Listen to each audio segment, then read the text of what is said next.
तत्सवै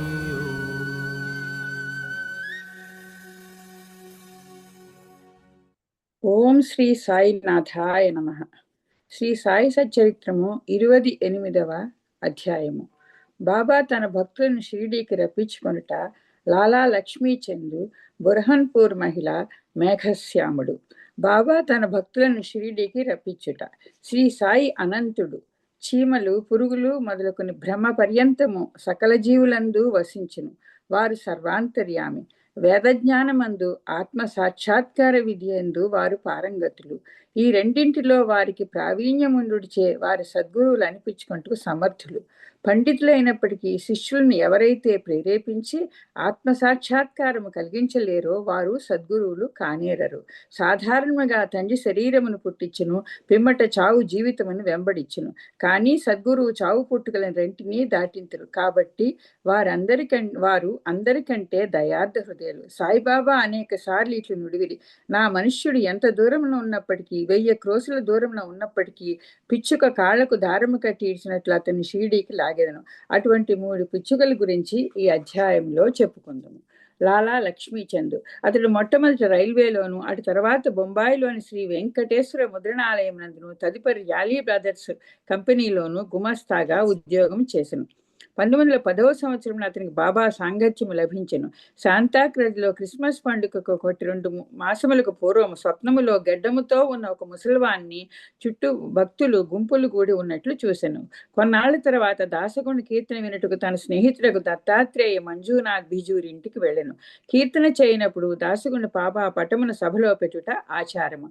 స్వప్నములో చూసిన ముసలివాని ముఖలక్షణములు ఈ పటంలో ఉన్నవానికి సరిపోయాను. కావున తాను సాయిబాబాను స్వప్నములో చూసినట్లు గ్రహించెను. పటము దాసగుని కీర్తన, తుకారాం జీవితం, అప్పుడు దాసగుని చెప్పుచున్న హరికథ. ఇవన్నీ మనసులో నాటి లక్ష్మీచంద్ షిరిడీ పోవుటకు ఊళ్ళు ఊర్చుండెను. సద్గురుని వెతుకుటలో ఆధ్యాత్మిక కృషి ఎందు దేవుడు భక్తులకు సహాయపడిన అనేది భక్తుల అనుభవమే.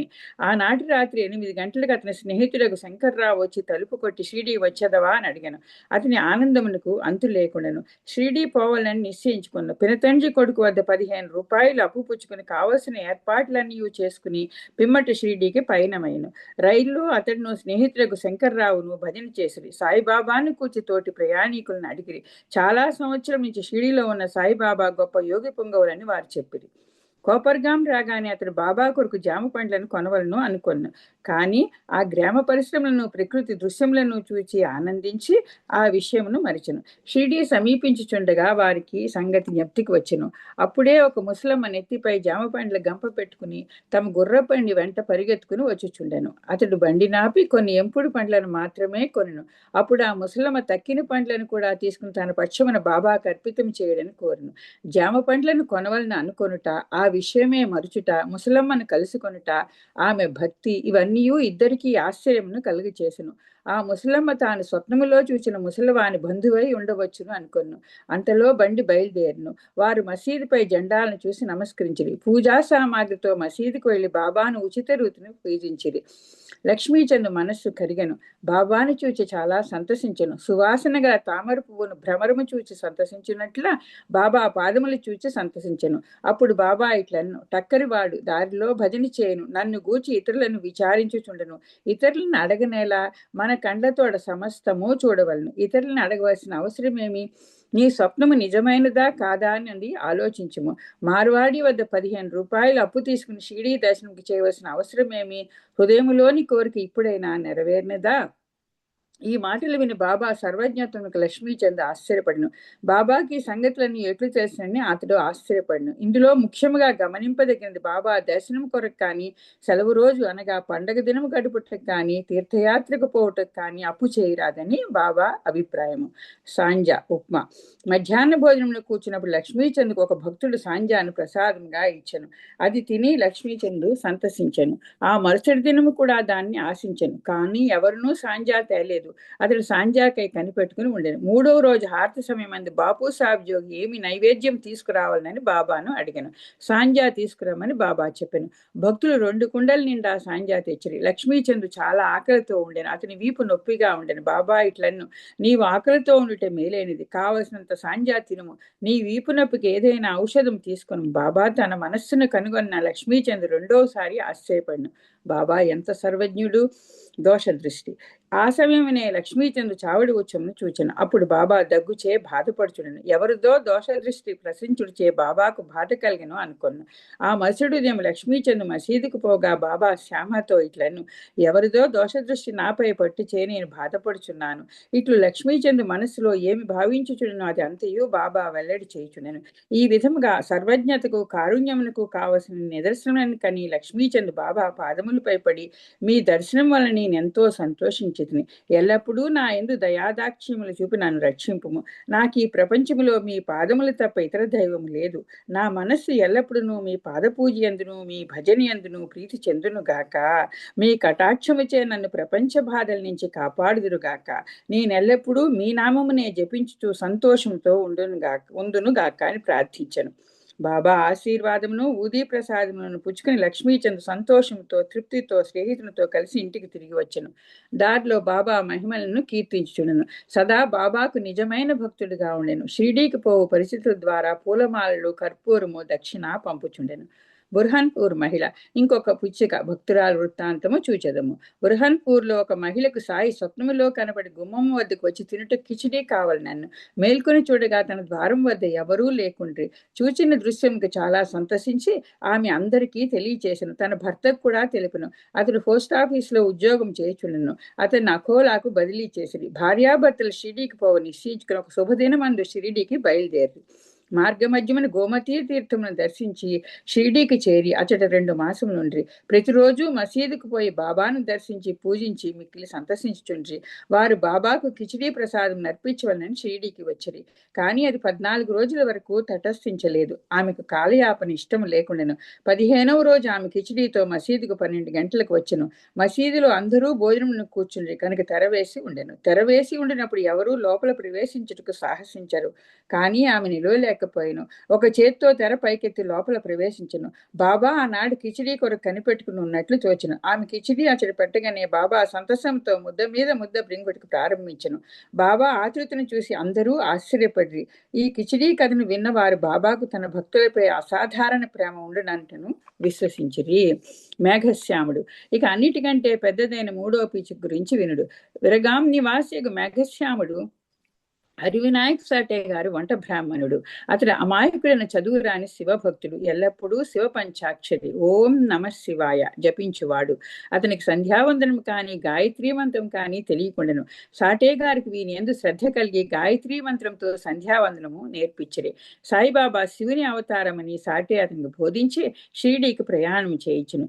బ్రోచి స్టేషన్ వద్ద సాయిబాబా మహమ్మదీయుడని ఎవరో చెప్పగా అతని మనస్సు కలవరపడి తనను అతడు పంపవద్దని యజమాని వేడుకొను. కానీ ఆ యజమాని మేగుడు షిరిడీకి పోయి తీరవలనని నిశ్చయించి అతనికి ఒక పరిచయపు ఉత్తరము షిరిడీ వాసి తన మామగారకు దాదా కేల్కర్కు రాసి సాయిబాబాతో పరిచయం కలుగు చేయవలనని ఇచ్చను. షిరిడీకి చేరి మసీదుకు పోగా బాబా కోపగించి అతని లోపలికి రానియక ఈ వెధవను తన్ని తరిమివేయుడు అని గర్జించి మేఘునితో ఇట్లన్ను, నీవు గొప్ప జాతి బ్రాహ్మణుడవు, నేనా తక్కువ జాతి మహమ్మదీయుడను. నీవిచ్చటికి వచ్చినచో నీ కులము పోవును కనుక వడలిపోము. ఈ మాటలు విని మేఘుడు వణకనారంభించను. అతడు తన మనస్సులో ఉన్న విషయములు బాబాకి ఎట్లు తెలిసినని ఆశ్చర్యపడిను. కొన్ని దినములు అచట్నే ఉండి తనకు తోచినట్లు బాబాను సేవించుచుండెను. కానీ అతడు సంతృప్తి చెందలేదు. తర్వాత తన ఇంటికి పోయాను. అక్కడి నుంచి త్రయంబక్ నాసిక్ జిల్లా పోయి అచట 1 సంవత్సరం 6 మాసములు ఉండెను. తిరిగి షిరిడీకి వచ్చెను. ఈసారి దాదా కేల్కర్ కల్పించుకొని అతడు మసీదులో ప్రవేశించుటకు షిరిడీలో ఉండుటకు బాబా సమ్మతించెను. మేఘశ్యామునికి బాబా ఉపదేశము ద్వారా సహాయం చేయలేదు. అతని మనస్సులోనే మార్పులు కలుగచేసి చాలా మేలు చేసెను. అప్పటి నుంచి అతడు సాయిబాబాను శివుని అవతారముగా భావించుచుండెను. శివుని అర్చనకు బిలవపత్రి కావలను. మేగుడు ప్రతిరోజు మైళ్ళ కొలది నడిచి పత్రిని తెచ్చి బాబాను పూజించుండెను. గ్రామంలో ఉన్న దేవతలందరినీ పూజించిన పిమ్మట మసీదుకు వచ్చి బాబా గద్దెకు నమస్కరించి పిదప బాబాను పూజించుండెను. కొంతసేపు వారి పాదములు ఒత్తిడి పిమ్మట బాబా పాదతీర్థమును తాగుచుండేడు వాడు. ఒకనాడు ఖండోబా మందిరం వాకిలి మూసి ఉండిచే ఖండోబాదేవిని పూజింపక మసీదుకు వచ్చెను. బాబా అతని పూజను అంగీకరించక తిరిగి పంపివేశను. ఖండోబా మందిరం వాకలి తెరిచి ఉన్నదని చెప్పాను. మేఘశ్యాముడు మందిరంకు పోయిన వాకలి తెరిచి ఉండిచే ఖండోబాను పూజించి తిరిగి వచ్చి బాబాను పూజించాను. గంగా స్నానం. ఒక మకర సంక్రాంతి నాడు మేగుడు బాబా శరీరమునకు చందనం పూసి గంగానది జలముతో అభిషేకం చేయదలించెను.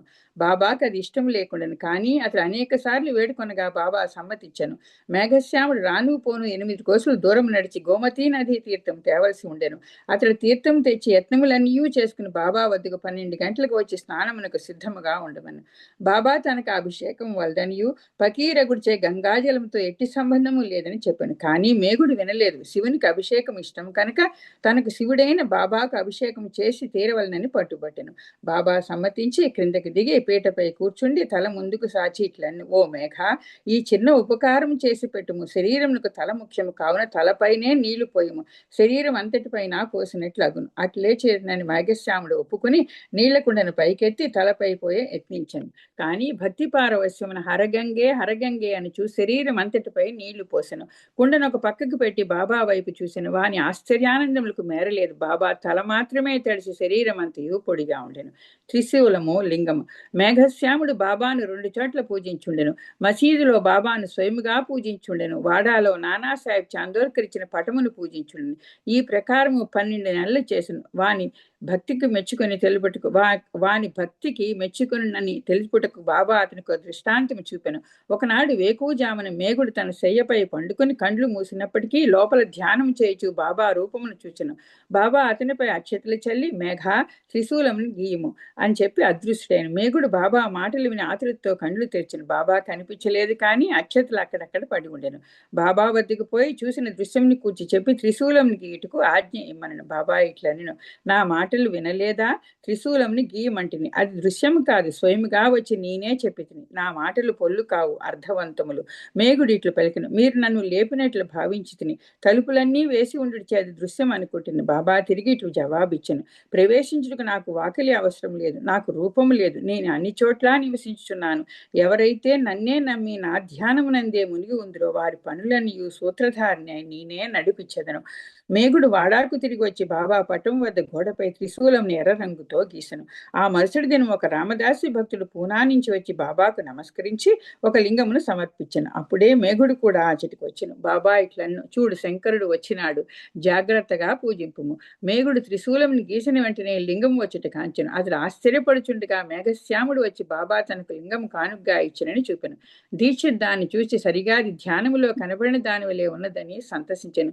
కొద్ది రోజుల్లో త్రిశూలం రాయుడు పూర్తి కాగా బాబా మేఘశ్యాముడు పూజ చేయుచున్న పెద్ద పటం వద్ద లింగమును ప్రతిష్ఠించెను. మేఘశ్యామునికి శివుని పూజించుటకు చాలా ప్రీతి కనుక త్రిశూలమును వ్రాయించి లింగమును ప్రతిష్ఠించడం ద్వారా బాబా వాని యందు ఉండే నమ్మకమును స్థిరపరచెను. అనేక సంవత్సరములు బాబా సేవ చేసి, అనగా పూజ, మధ్యాహ్న, సాయంకాల హారతులు సేవలు చేసి తుదకు 1912లో మేఘశ్యాముడు కాలమునందును. బాబా వాని కళేబరంపై చేతులు చాచి, ఇతడు నా నిజమైన భక్తుడను. బాబా తన సొంత ఖర్చులతో బ్రాహ్మణులకు చావుబోజి ఏర్పాటు చేయమను. కాకాసాహెబ్ దీక్షిత్ బాబా ఆజ్ఞ నెరవేర్చెను.